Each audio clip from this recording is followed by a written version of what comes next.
Tonight, on 24, Mojtaba Khamenei stated he accepted the Iran-US MOU due to Pezeshkian, though he personally held a different view on the matter. The Iranians, for the second night in a row, did not shoot at any ships in the Strait of Hormuz, so far they are honoring their... And Trump's deputy also says Washington still has leverage over Tehran. United Against Nuclear Iran criticizes the Tehran-Washington Memorandum of Understanding, stating the vague agreement weakens U.S. leverage. Netanyahu's efforts to influence the final agreement with the Islamic Republic. Israel's prime minister told Trump that Israel's withdrawal from southern Lebanon is conditional on security considerations. From the Iran International Studio, this is 24 with Fardad Farahzad. Iran International viewers, breaking news. Iran International viewers in Iran and around the world, we have breaking news. A little earlier, Mojtaba Khamenei, the leader of the Islamic Republic, said in a message about the Memorandum of Understanding with the U.S. that he had a different opinion. Mojtaba Khamenei said that he allowed the signing of this Memorandum of Understanding because of a commitment Masoud Pezeshkian, as president and head of the Supreme National Security Council, gave him and accepted responsibility for. Khamenei said Pezeshkian also told him that if the American side wants to be excessive, he won't accept it. According to the leader of the Islamic Republic, the in-person negotiations that will take place in the future will not mean accepting the opinion of, as he put it, the enemy. Jemshi Barzagar, journalist and political analyst, joined us from Toronto. Mr. Barzagar, it's very similar to his father's rhetoric, when he would put such situations on the president. So if it was successful, he'd take the credit, and if it failed, he'd say, "I told you so." Hello, Mr. Farzad and your esteemed viewers. You are absolutely right. If anything has been truly learned from Ali Khamenei, or if any core tenet from the previous system persists among these remnants of the Islamic Republic, it is precisely this unique way of playing the political game. This involves a sophisticated strategy of maneuvering between different factions, effectively playing both sides to maintain an advantageous position. Crucially, this pattern also establishes, even for Ali Khamenei's eventual successor, the convenient precedent that despite having the final say in all critical decisions, they bear no responsibility whatsoever for any adverse outcomes. This ensures power without accountability. This was the situation we saw with Ali Khamenei in almost all cases. He would give the final opinion on everything. He was, as they'd say, the final word, but he absolutely never accepted any responsibility in any case. At the same time, apart from the issue of accepting responsibility, which you also mentioned, there's another point. In fact, it's about creating a kind of balance or equilibrium between different forces in power within the Islamic Republic.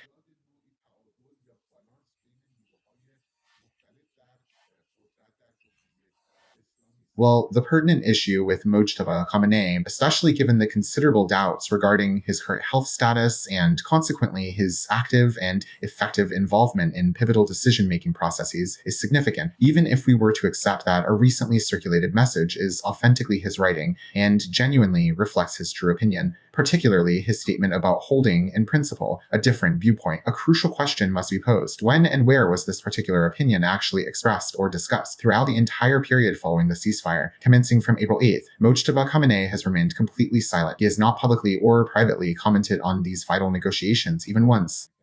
There are opposing groups who, during this period, especially after the signing of the Memorandum of Understanding, directed sharp criticisms at Arakchi himself and Mohammad Bakr Ghalibaf. Interestingly, they launched the fewest attacks on Masoud Pezeshkian, which is also natural because he absolutely had no role in these negotiations. But now the responsibility has fallen on him. Even though everyone knows that Bakr Ghalibaf is in fact the head of the negotiating team, it was he who came and declared victory for the Islamic Republic in a television interview after the signing of the Memorandum of Understanding. But we see that now it's being said that the responsibility for all of this lies with Masoud Pezeshkian, who perhaps had less practical involvement than anyone else in the negotiation process and the setting of terms and conditions.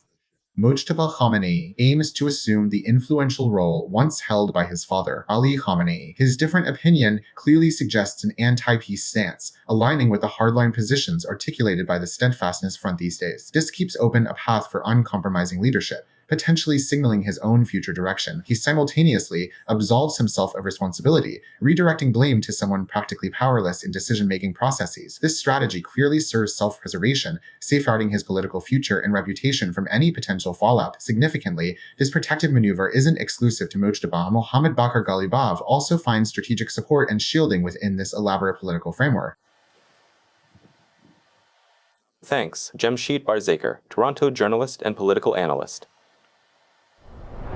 The Memorandum of Understanding between the U.S. and the Islamic Republic officially took effect after 40 days of war and months of tension, with remote signatures from Donald Trump, Masoud Pezeshkian, and Pakistan's Prime Minister Shahbaz Sharif. The parties are scheduled to discuss how to implement this agreement in Switzerland. Meanwhile, hours ago, the U.S. Central Command, CENTCOM, announced it has lifted the naval blockade of Iran's ports and coastal areas. However, CENTCOM emphasized that U.S. warships will remain in the region to monitor the full implementation of the agreement and the party's adherence to it. Let's go to Bergenstock with our reporters Ahmad Samadi and Mehran Abbasian, where the Iranian delegation is set to begin its first negotiations with the American delegation tomorrow. Ahmad, I'll start with you. What's happening there? What do we expect regarding the political negotiations between Iran and the U.S.? Fardad, they're getting ready now. Up until about half an hour ago, diplomatic vehicles were observed, actively confirming their current preparations. They were constantly going back and forth across the designated hotel, managing crucial logistics and carefully moving their specialized equipment in preparation for the important meetings and discussions. The police also.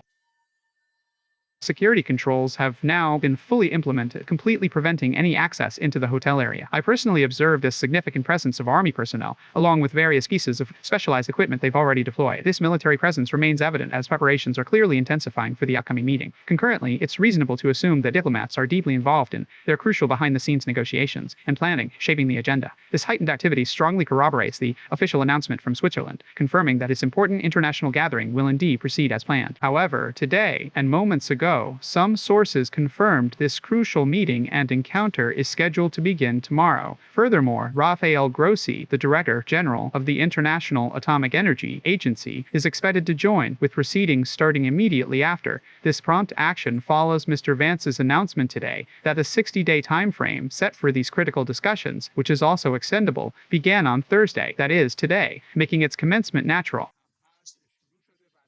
A crucial development unfolded today. During his initial press conference, Mr. Ziad Vance conveyed some doubt about his immediate plans, suggesting he might depart at the week's end. His initial statement cast some doubt on the immediate scheduling of an important event. However, despite his earlier hesitation, information from government officials and our sources here strongly indicates this anticipated meeting is unequivocally going to take place. Mr. Vance later spoke with remarkable firmness, reinforcing the certainty of these discussions. It has been made abundantly clear that a primary condition remains. Should the Islamic Republic fail to uphold its stipulated commitments under the agreement, then quite naturally, no financial aid or resources will be allocated to them. Mr. Vance says there are $100 to $200 billion of Iranian assets that we can make available to them, but they must fulfill their commitments, and, well, we'll continue our pressures.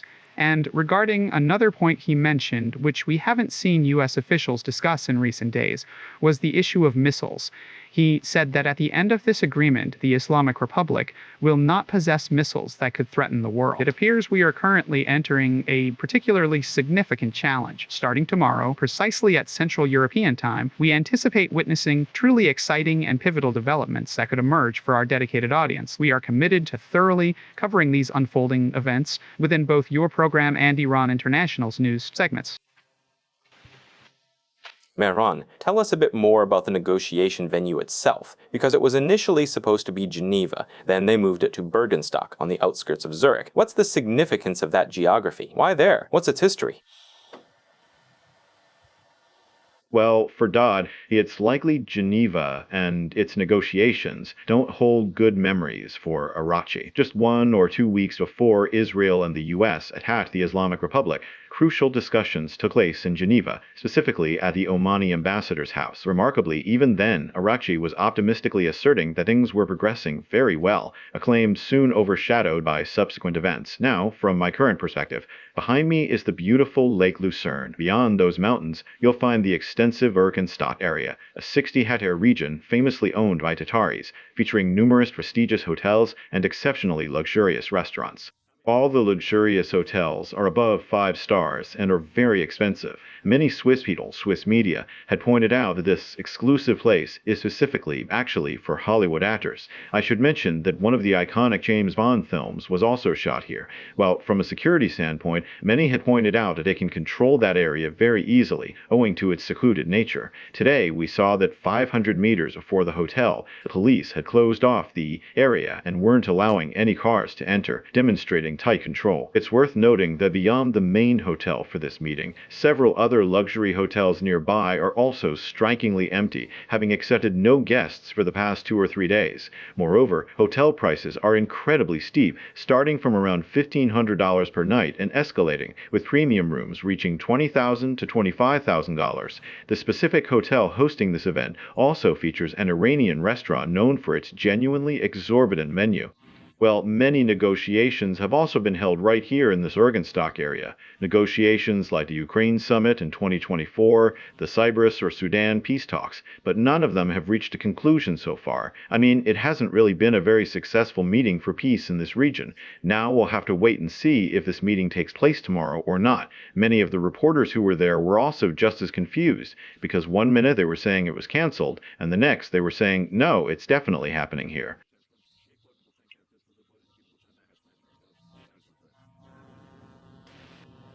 Thank you to both of you, Ahmad Samadi and Mehran Abbasian, near Bergenstock in the suburbs of Zurich, Switzerland. Meanwhile, in Washington, the U.S. Vice President has officially confirmed that the Islamic Republic's missile program has been removed from the negotiation agenda. This issue has been met with a wave of criticism in the U.S. Congress. Critics say any agreement with Tehran that doesn't address the missile and drone programs and the Islamic Republic's support for proxy groups is incomplete and weakens Washington's leverage. Our correspondent Marzia Husseini from Congress reports that since the official text's release, critical voices are steadily growing louder.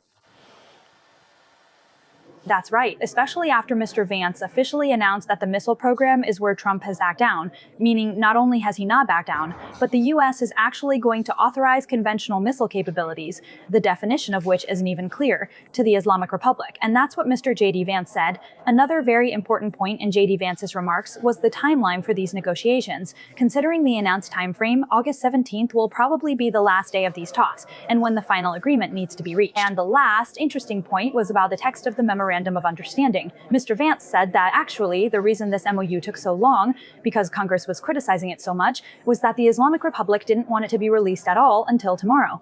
He said, we told the Islamic Republic that, we're a democratic country. Even if you don't really get it, we have to be accountable to our own people. And the American people want to see this MOU text. And he said even after they agreed, it took forever because they were insisting on it being in Persian. He said we had to translate it into Persian. Mr. Vance said, I don't know why they were insisting so much. Anyway, a few days were spent on that issue. All these remarks combined have sparked a wave of reactions here in the U.S. Congress. As for the Democrats, well, let's not even get into what they're saying.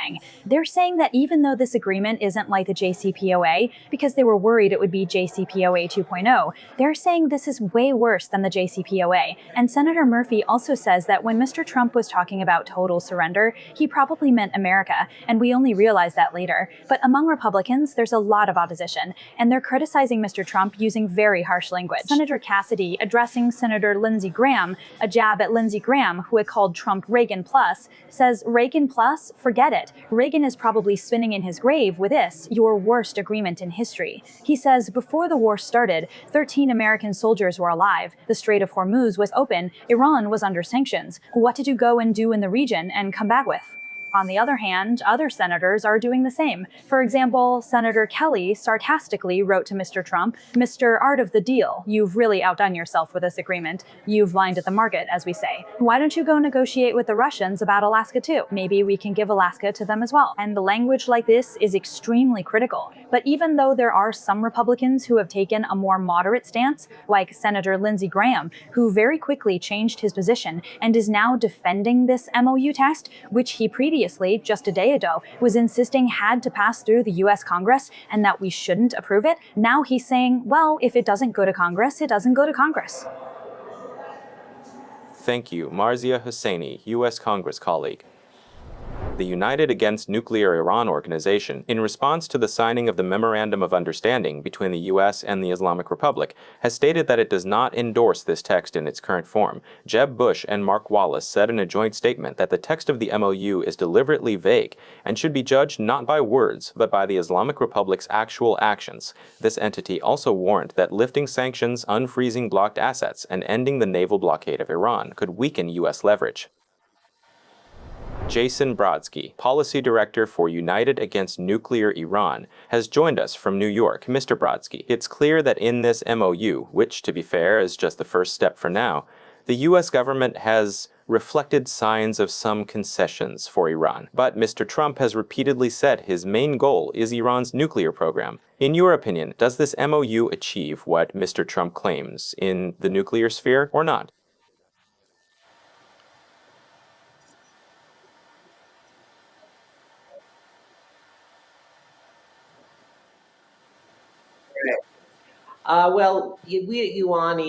خب ما در سازمانمون از سیاست کمپین فشار حداکثری پرزیدنت ترامپ خیلی حمایت کردیم، از عملیات بی سابقه چکش نیمه شب و خشم حماسی علیه رژیم ایران حمایت کردیم، اما نمیتونیم از متن این تفاهمنامه حمایت کنیم، برای اینکه به نظر ما آمریکا داره پیشاپیش به ایران امتیاز میده، به جمهوری اسلامی، صرفا برای اینکه قول بده که درباره برنامه هسته‌ای صحبت کنه و این از نظر ما این اون اهرم فشاری نیست که پرزیدنت ترامپ نیاز داره برای اینکه تعهد و امتیاز بگیره از جمهوری اسلامی.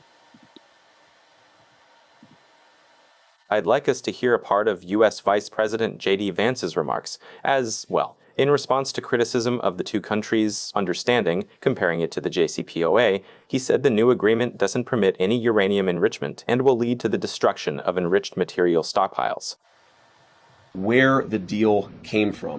You have to remember in 2015 تفاوت این توافق با توافق برجام، اولا حتی بحث محتوا نیست، بلکه یک چیزی که من پیشتر گفتم، شماره یک کشورهای ائتلاف خلیج فارس از این توافق خیلی راضی هستن، برای اینکه فکر می‌کنن ایران رو ضعیف میکنه. از برجام متنفر بودن، برای اینکه میگفتن که توافق اوباما، توافق برجام ایران رو قوی تر میکنه و اونها از همه ایران رو بهتر میشناسن. اما دوم، فراموش نکنیم که در سال 2015 ایران یک برنامه هسته‌ای نظامی پیشرفته داشت و ما در آمریکا گفتیم خب شما تا همینجا هم برنامه خیلی خوبی دارین، ما میایم به شما رشوه میدیم، باج میدیم با پول مالیات دهنده آمریکایی تا دست از این برنامه بردارین. اما الان داریم به ایران میگیم که ما همینجا هم برنامه هسته شما رو نابود کردیم، اما اگر شما به ما قول بدید و یک مسیر قابل راستی آزمایی نشون بدین که این برنامه رو دوباره احیا نکنید، تحریماتون رو کمتر میکنیم یا یه چیز شبیه این. بنابراین این یک تفاوت عمده است.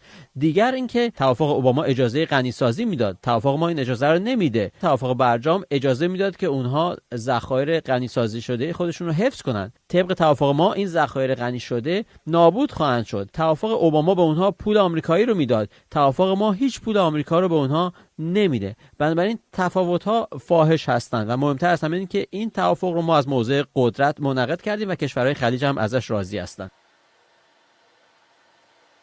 We're still with Jason Brodsky. Are you buying J.D. Vance's claims that this is much better than the JCPOA agreement and that Iran's enriched uranium will naturally be destroyed?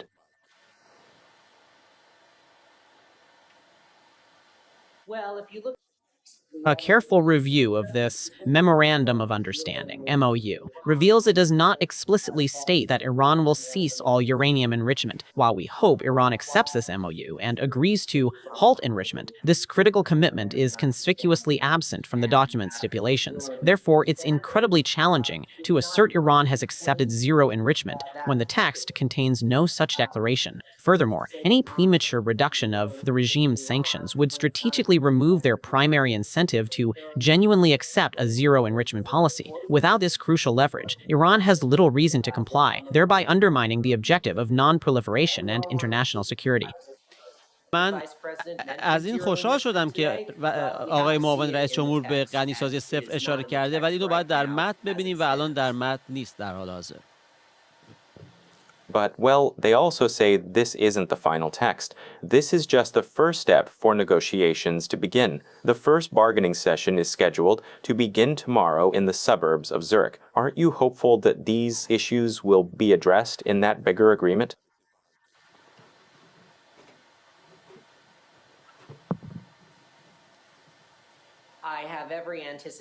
خب من هم این توقع رو دارم، این انتظار رو دارم که دولت ترامپ چنین تلاشی رو خواهد کرد که به این مسائل در توافق نهایی پرداخته بشه. اما مسئله اینه که الان آمریکا داره تحلیل میبره اهرم‌های فشار خودش رو که باید روی جمهوری اسلامی حفظ میکرد تا به اون توافق برسه و این ضعف ماست. Well, if the military option had worked, naturally, maybe we wouldn't have ended up here. Where do you think Mr. Trump's administration went wrong, if they did go wrong, that they're now forced to agree to such a memorandum of understanding with Tehran?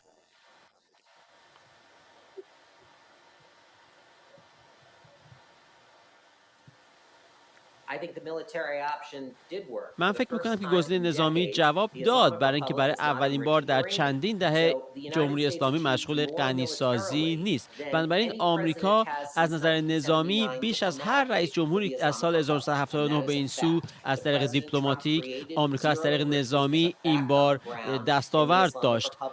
جمهوری اسلامی الان غنیسازی نداره و این دستاورد بزرگی است برای این دولت. بنابراین گزینه نظامی جواب داد، اما این توافقی که نتیجه اون هست از این عملیات اخیر تضعیف میکنه استاندارد غنیسازی صفر رو که پرزیدنت ترامپ برای ایران مقرر کرده، به این دلیل که در واقع انگیزه رو از ایران میگیره که اون قضیه رو بپذیره. وقتی که ما به ایران میگیم که میخوایم تحریم‌های شما رو بهشون تخفیف بدیم و کمشون کنیم. Thank you. Jason Bronsky, Policy Director for United Against Nuclear Iran, joining us from New York. As the White House continues its warnings to the Islamic Republic, U.S. Secretary of War Pitkist says the signing of the Memorandum of Understanding does not mean the end of the military option. He stated that if Tehran fails to uphold its commitments, the U.S. is prepared to reestablish a comprehensive naval blockade and resume military actions. Our correspondent, Ardavan Ruzbe, joins us live from the U.S. State Department. Ardavan, we note that CENTCOM has officially announced the lifting of the naval blockade of Iranian ports, yet significant U.S. weaponry and warships remain more or less positioned in the same vicinity around Iran. Mr. Hexad's remarks actually refer to this part of the story, to the U.S. military aspect, what's happening on the ground. Actually, we should say what's happening at sea. The blockade has been broken, but U.S. forces will not withdraw from the region. Many believed after the discussion of the 14-point agreement that U.S. forces would also withdraw from the region. But Mr. Hext is saying that these forces are not leaving the region. They have full oversight of what's happening.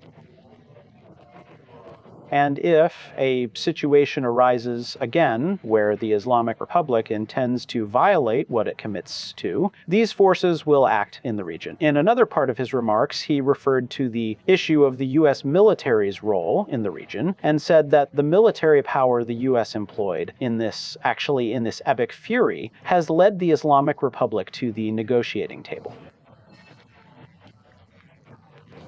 Finally, another significant element of his remarks clarified that, unequivocally, the military option will remain firmly on the table. This signals that the U.S. stands ready for any necessary operation it might undertake should the Islamic Republic make a detrimental, wrong step, such as nuclear proliferation or aggressive regional actions. However, let me also briefly highlight other key statements have made over the past few hours. J.D. Vance, noting the immediate commencement of the officially agreed-upon 60-day period following the signing of this pivotal agreement, formally announced his direct responsibility for meticulously overseeing and managing its comprehensive implementation. Initially, uncertainties surfaced regarding Mr. Vance's travel to Switzerland, but his presence is now fully confirmed. In another segment of his remarks, Vance stated that upon taking leadership of the negotiating team, he will meticulously review all executive provisions of this crucial agreement. Ultimately, Mr. Vance emphasized that the final goal is to strictly control the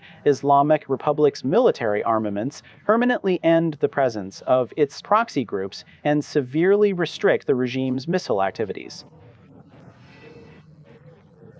Yesterday, Mr. Trump remarked that the Islamic Republic, like many other nations, can possess military weapons. Pertaining to nuclear activities, Mr. Vance reiterated Mr. Trump's statement, confirming that nothing remains of the Islamic Republic's nuclear program.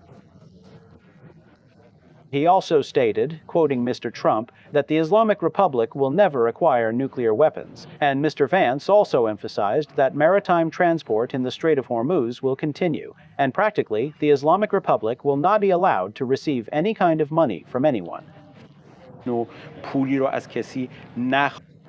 Another point Mr. Vance mentioned is the issue of Hezbollah in Lebanon. Vance stated that the Lebanese government should take control of the southern regions of the country, not Hezbollah. This goes back to that big challenge and tension that's currently also an issue between Israel and the U.S. regarding the Lebanon war. Mr. Vance, in another part of his remarks, again directed a portion of his speech towards Israel and emphasized that Israel must respect and adhere to the ongoing peace process.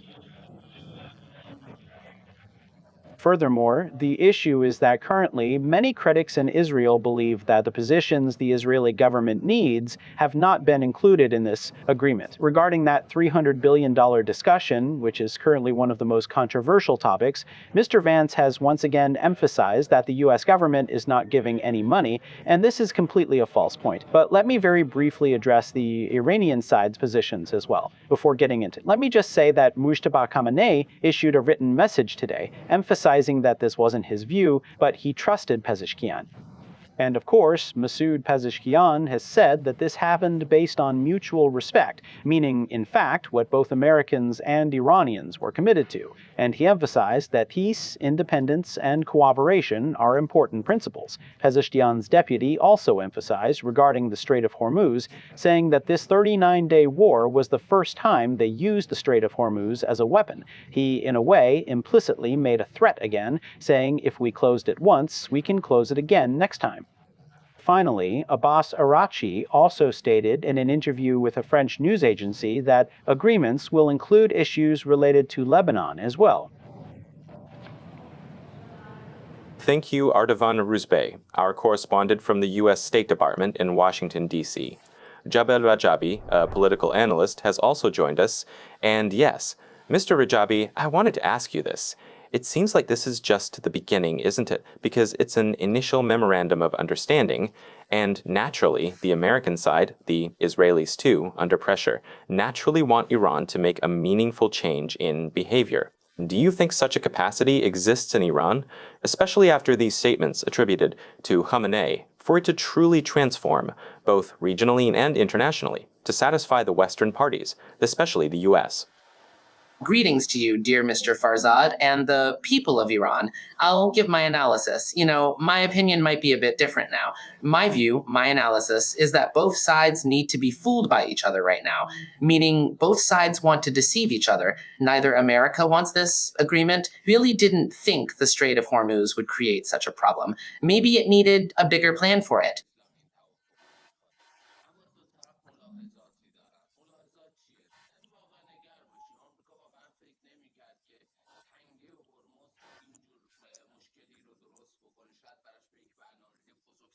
Maybe the regional countries didn't think the Islamic Republic would resort to such madness, but the Islamic Republic also didn't think the country's infrastructure would enter this equation.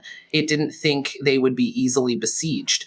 So what's happening now? Look, many people are saying that the Venezuela situation is happening in Iran. No, Venezuela, with all that happened, hadn't launched missiles at 9 countries. Venezuela hadn't come out and said, I want to destroy another place. When we put all of this together, someone who betrays once will do it again.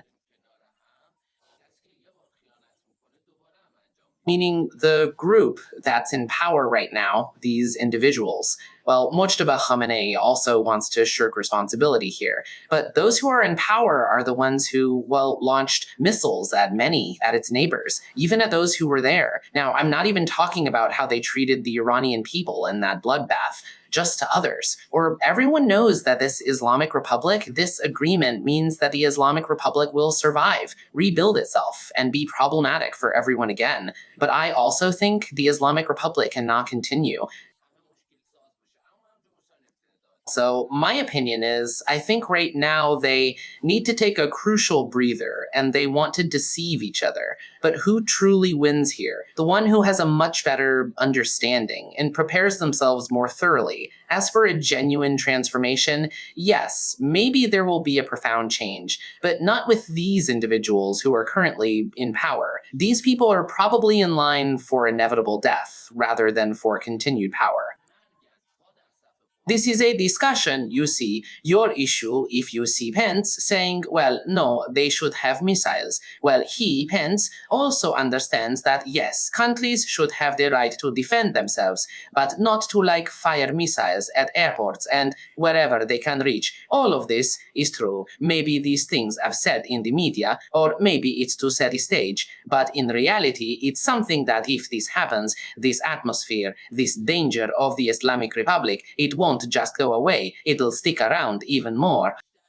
So these people currently in charge, any regime change that might have even gotten a faint whiff of situations in, say, Venezuela or Syria, I honestly don't believe such a drastic shift will occur at this point. This isn't the first time we've seen diplomacy, which has repeatedly failed, leading to war. Is this third attempt also doomed, pushing both sides back to military conflict? کنید که این بار سوم هم این دیپلماسی محکوم به شکسته و دیر یا زود دوباره دو طرف وارد جبهه نظامی خواهند شد. Look, diplomacy has a specific meaning. There's a goal and there are red lines. Previous diplomacies were with previous propositions, with the Islamic Republic, where it was only about the nuclear issue. Now, new propositions have emerged, any kind of diplomacy. Now, this discussion about this money they might invest and all that, maybe this is also true, that it happens for a new Iran. But diplomacy with someone who, for example, changes course at a moment's notice, betrays even their closest partner, fires missiles, this kind of diplomacy becomes a harsh kind of diplomacy. This diplomacy might thus be one initial stage in a larger, complex process. It's worth noting that sometimes such political shifts can occur through agreement, with those in power stepping aside peacefully, without necessarily escalating to war. However, I maintain that these individuals currently holding power, from Kalibov, who is the public face, to those operating clandestinely, are fundamentally untrustworthy. No one believes they would genuinely implement any agreement, nor should they be given money, whether directly or indirectly, or afforded the space to simply rebuild and re-entrench their control, given their history and opaque intentions. Initially, Israel's unique concerns solely drew diplomacy regarding the Islamic Republic. However, this focus has dramatically broadened. Now, global apprehension is widespread, encompassing not only regional nations, but countries worldwide. This expanded anxiety is largely a consequence of the Islamic Republic's history of, arguably, blackmailing many through destabilizing actions. Therefore, current diplomacy must avoid war, instead becoming the vehicle for genuine internal change. Yet the ultimate necessity, even if an agreement is implemented, remains that the current people in power are unsuitable and must be replaced. Now, either with an agreement or with a deal. But what's clear right now is that the things we'll witness in the next month or two will be much, much more ruthless than what's written on these papers. Mr. Rajavi, while I have you, I also want to ask you, how do you see this reaction attributed to Mojtaba Khamenei? As English speakers say, it's like he's throwing the doctors under the bus. Why? My argument was, Mr. Farzad, from the first days of the war, that one of the reasons Mojtaba Khamenei isn't seen is because he wants to play a game in a way that his hands don't get dirty, in a way that he distances himself from responsibility, but also keeps these hardliners. On the contrary, actually, the one who needed time to come out from there and do something was Mojtaba Khamenei. I think even this letter attributed to Mojtaba Khamenei is coordinated with Pezeshkian. Let me just make a small point. Pezeshkian has put himself in the middle and said, okay, whatever it is, just blame me now. That Pezeshkian has also, in a way, become a scapegoat for the Islamic Republic. That's why what he's giving, one of them, is to support Ghalibaf so that Ghalibaf isn't attacked so much. After all, there are strong attack happening. Also, it's so that he can later, to some extent, block the path of the reformists who are perhaps regrouping again through Pezeshkian. Do you see any faction, any figure, in this strange current atmosphere of the Islamic Republic being able to seize power and push others aside? I predict a coalition, Mr. Farzad. Mojtaba Khamenei has bothered many people during his time in power, during the period he had power alongside his father. Well, you know, in these last 3 years, power has been in his hands, and many are worried that Mojtaba Khamenei will consolidate his position. There are already whispers about it. I really think there's a chance that Trump will signal left and turn right. I think there's a chance that a coalition will form and push these people aside. That's why I said that maybe this agreement will be implemented, but not with these people, and not even war in a different way. Internally, the Islamic Republic faces significant challenges. While less is discussed about its people now, a major massacre occurred just before this war, prompting widespread calls for the government's overthrow. This raises a crucial question. Will the regime strategically open up its social space? We're seeing external examples: greater tolerance for less or no hijab, more music, and other social relaxations. Yet this comes as political space tightens. This duality suggests a controlled social opening, perhaps akin to Syria under Bashar al-Assad, aimed at alleviating public pressure without yielding core power. These people grew up this way. The people in power grew up this way. They can't even pretend to be different, even though discussions come up about Mojtaba Khamenei coming out, wanting to give general amnesty, what to do, and all that. But these people grew up with this mindset. It's in their flesh and bones. They're worried that any faction of this Islamic Republic in power is worried that people will overthrow them. So what you see with hijab and all that, the religious issue isn't really important to them. They use it as a tool for control. So any faction that comes to power, even if on the first, second, or third day they want to give some space, they get worried about the people of Iran and say, if we give them even a little space, maybe they'll overthrow us.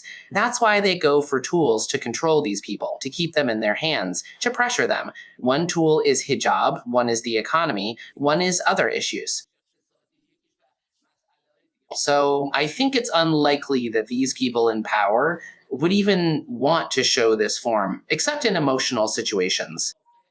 We sincerely appreciate and extend our gratitude to Mr. Rajavi, our distinguished political analyst, for joining us today for this important discussion.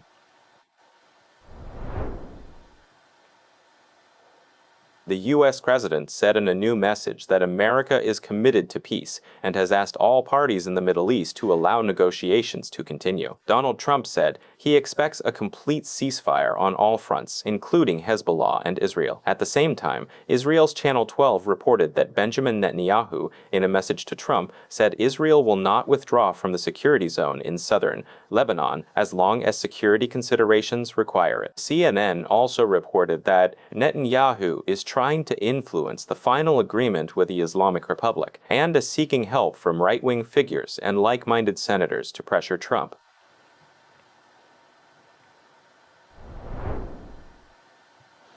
Jonathan Haranoff, Israel's international spokesperson at the United Nations, has joined us from New York. Mr. Haranoff, Israelis are almost openly, if not officially, showing their displeasure with this initial memorandum of understanding between Iran and the U.S. If this really comes to fruition and Iran and the U.S. sign an agreement based on this memorandum of understanding, will this agreement achieve the goals that you think Mr. Netanyahu was pursuing or not?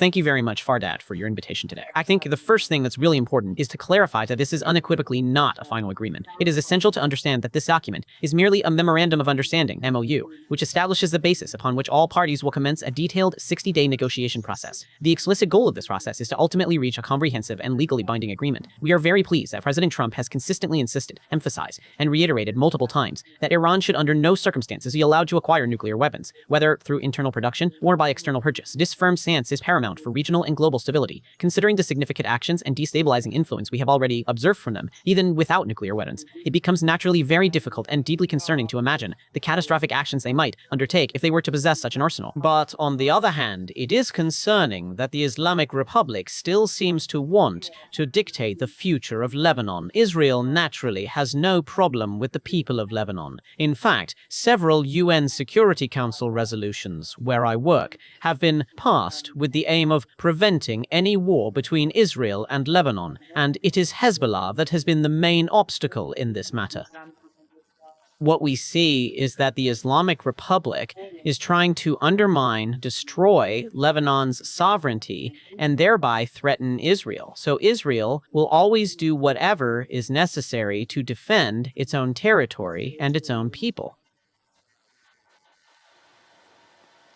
Mr. Netanyahu seems to have shown a lot of restraint these days, but the U.S. president has repeatedly made harsh statements against him, saying that our big allies are small allies, and that Mr. Netanyahu sometimes takes thoughtless actions, from saying that perhaps it would be much better to hand over the situation in Lebanon to Syria than to Israel, from saying that Mr. Netanyahu destroys a building in Lebanon to kill one person from Hezbollah. How concerned are you that the relationship between Israel and the U.S., which seemed to be at its peak at the start of the war with Iran, a very strong alliance, not just politically but militarily, has now been damaged after the situation in Iran?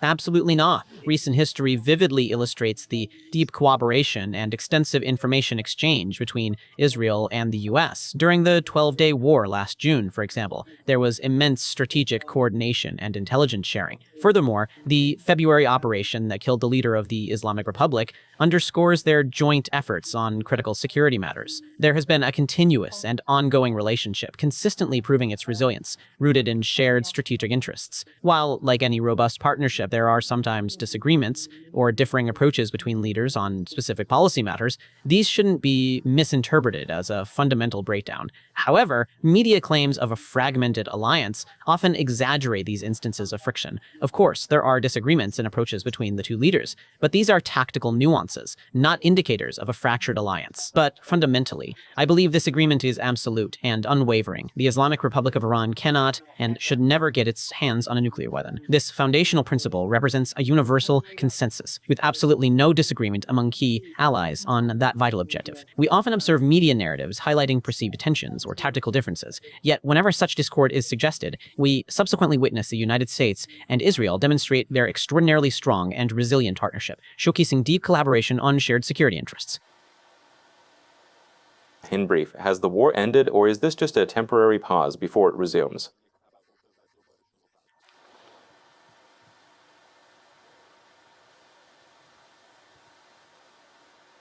Unfortunately, well, my experience shows the relationship I have with Iranians in the diaspora, as long as the Islamic Republic is established and ruling and spreading fear and terror in Iran and harming the people of Iran,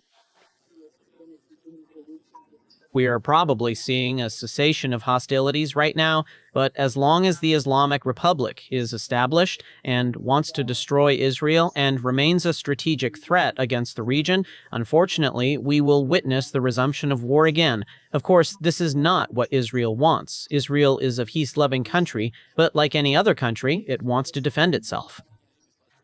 Thank you. Thank you. Jonathan Harunov, spokesperson.